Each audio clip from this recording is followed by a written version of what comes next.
अस्सलामुअलैकुम everyone, this is D3 8th edition chapter number 7 exercise 7C हम इसकी करने लगे और क्वेश्चन नंबर हमारे पास है 9। ठीक है जी। 9 में कहते हैं 54 सॉलिड हेमिस्फेयर्स। ओके।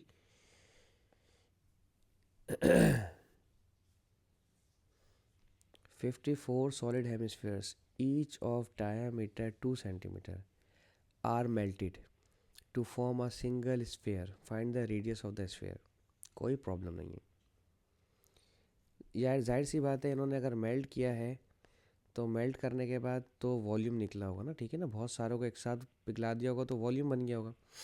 फर्नेस में इन्होंने बर्न किया होगा तो ये फर्नेस में अगर लिक्विड की शेप में आ गए तो यकीनन वॉल्यूम हो गया होगा, तो हमें वॉल्यूम मिलेगा। ठीक है। और ये हेमिस्फेयर्स हैं और ये 54 हैं।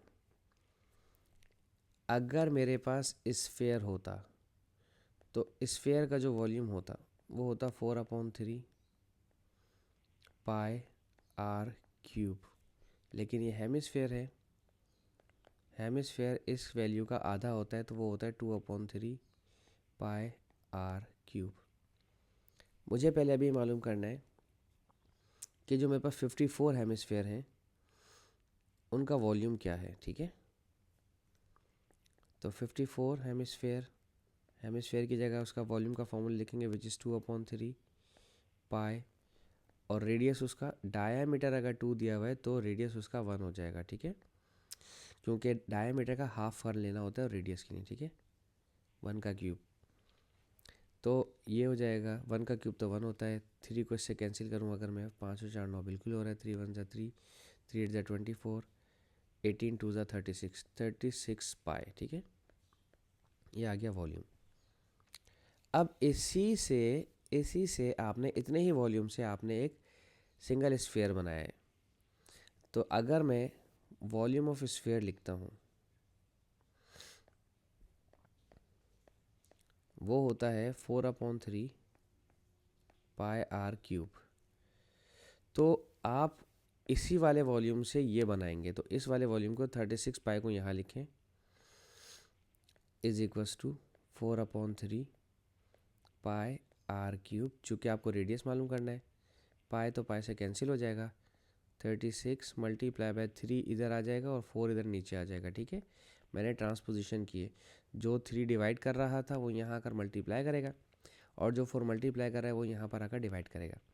4 1 ज़ा 4, 4 9 ज़ा 36, कैंसिल कर दें। 4 1 ज़ा 4, 4 9 ज़ा 36, और 9 को 3 से मल्टीप्लाई किया तो ये हो गया 27 इज इक्वस टू R3। अब आप क्यूब रूट ले लें इस पर भी और आप क्यूब रूट ले लें इस पर भी, तो क्यूब रूट और क्यूब कैंसिल हो गया, R बचा और 27 होता है। 3 3 ज़ा 9 3 ज़ा 27, तो रेडियस आ गया 3। और ये भी देखें P1 में आ सकता है क्वेश्चन, P1 का क्वेश्चन हो सकता है। उसकी रीज़न क्या है कि मैंने देखें अभी कहीं पर भी मैंने कैलकुलेटर का इस्तेमाल नहीं किया। ठीक है, अब हम देखते हैं इसका क्वेश्चन नंबर 9 था ना ये, अब हम देखते हैं 10।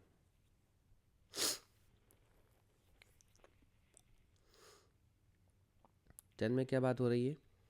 10 में कहते हैं अ sphere of diameter 26.4, sphere of diameter 26.4 centimetre is half filled with the acid. The acid is drained into a cylindrical beaker of diameter 16 centimeter. Find the depth of the acid in the beaker. Okay, कोई problem नहीं है। ये है हमारे पास sphere और ये आधा field है, हाफ फील्ड है, तो वॉल्यूम जो है आधा हो जाएगा 2/3 पाई आर क्यूब। इसको शिफ्ट किया जा रहा है एक सिलेंडर के अंदर। ठीक है, ये सारे लिक्विड को, वो सारा लिक्विड यहाँ कहीं पर आकर रुक जाएगा और कहाँ आकर रुकेगा मुझे उसकी हाइट का अंदाज़ा नहीं है अभी फ़िलहाल। ठीक है, तो सिलेंडर के वॉल्यूम का जो फार्मूला होता है वो होता है पाई आर स्क्वायर और एच। तो दोनों का वॉल्यूम तो बराबर होगा। उसकी रीज़न क्या है कि जो ये वॉल्यूम है लिक्विड का वही यहाँ पर आ रहा है, तो वॉल्यूम का लिक्विड तो सेम रहा, वॉल्यूम का liquid, I am sorry, liquid का वॉल्यूम तो सेम रहा। तो आप क्या करेंगे, हेमिस्फेयर का यूज़ करेंगे। हेमिस्फेयर का volume is equals two cylinder का वॉल्यूम, ठीक है। हेमिस्फेयर का वॉल्यूम है 2/3 पाई।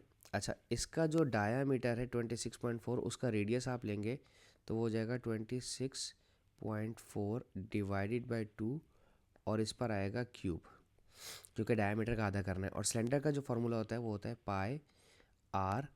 सिलेंडर का जो डायमीटर दिया हुआ है वो दिया हुआ है 16, तो आप 16 डिवाइड बाई 2 करेंगे, पाई आर स्क्वायर, और ये एच मुझे रिक्वायर्ड है, ठीक है, ये एच मेरी रिक्वायरमेंट है।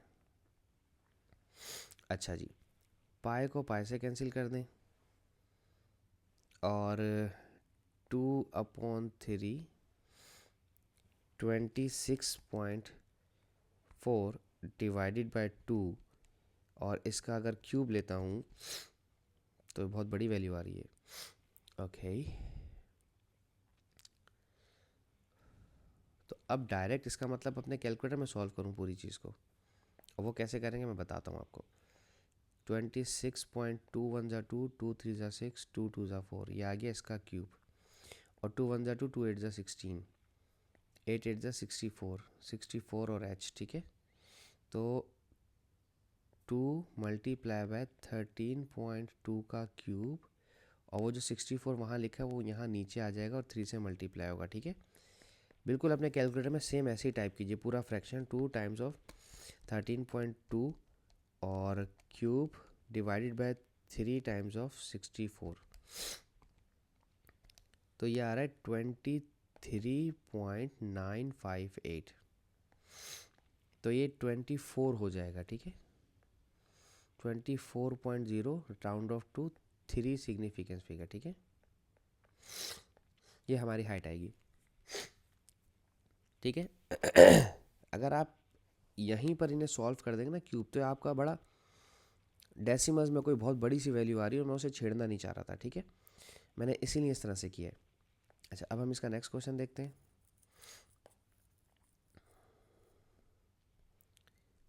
Question number 11। क्वेश्चन नंबर 11 में क्या कह रहे हैं, a cylindrical tin has an internal diameter of 18, it contains water to the depth of this, a heavy spherical ball bearing of diameter this is dropped into a tin. Find the new height of the water in the tin, leaving your answer correct to 2 decimal. Okay, एक cylindrical tin है मेरे पास इस तरह से,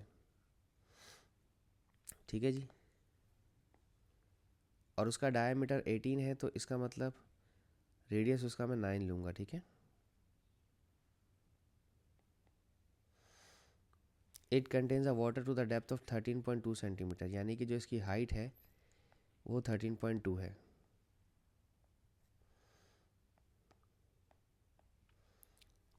ये इस वक्त water का वॉल्यूम है, ठीक है।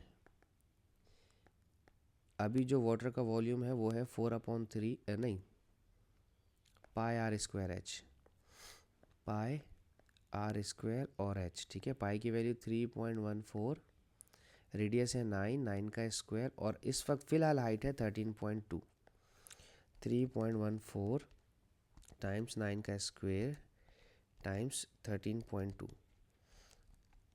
इस वक्त जो वॉल्यूम है मेरे पास वो है 3357.288, मैंने अभी देखें राउंड ऑफ नहीं किया, ठीक है। अब क्या कहते हैं, a heavy spherical ball bearing of diameter 9.3 is dropped into the tin. Okay, एक आपने इसके अंदर वॉल्यूम के एक स्फेरिकल बॉल इसके अंदर डाल दी है, ठीक है, जिसका डायमीटर है 9.3, तो 9.3 का अगर मैं हाफ कर देता हूँ तो ये बनता है 4.65, तो इसका जो रेडियस बन जाएगा वो बन जाएगा 4.65, सही है। तो यकीनन अभी इसका भी स्फेरिकल बॉल का भी वॉल्यूम होगा यकीनन कोई ना कोई। स्फेरिकल बॉल का जो वॉल्यूम है हमारे पास वो निकाल लेते हैं, वो होगा 4/3 पाई आर क्यूब, तो 4/3 पाई की वैल्यू 3.14 और रेडियस है 4.65 और क्यूब। और हम वॉल्यूम इसलिए निकाल रहे हैं क्योंकि जब आपने इसे उस सिलेंड्रिकल टिन के अंदर डाला है तो उसकी वजह से पानी का जो वॉल्यूम है वो भी इंक्रीज़ हुआ होगा और उसकी हाइट बढ़ गई होगी। तो ये आ रहा है 420.946, तो हम 95 ले लेते हैं, ठीक है। फ़िलहाल ये आ गया स्फेरिकल बॉल का। अब सीन ये है कि आपने जब इसमें स्फेरिकल बॉल डाल दी तो हो सकता है लिक्विड अब इसका ज़्यादा हो गया और इसकी हाइट चेंज हो गई होगी, ऑब्वियसली इसकी हाइट चेंज हुई होगी। अब इन्होंने क्या कहा, find the new height of the water in the tin leaving your answer correct to 2 decimal place. अब हमारे पास सिलेंडर का वॉल्यूम दोबारा लगाएंगे हम, ठीक है, सही है। और यहाँ पर वही लिखेंगे पाई आर स्क्वायर और एच, लेकिन अब एच मैं कैपिटल एच से डिनोट करूँगा क्योंकि मुझे मालूम करना है। और अब जो सिलेंड्रिकल वॉल्यूम हो गया वो इन दोनों को प्लस करना है, 3357.288 प्लस, या तो फिर मैं इन्हें फ्रैक्शंस में ही लिखूँ। ये फ्रैक्शंस में आ रहे थे मेरे पास आंसर,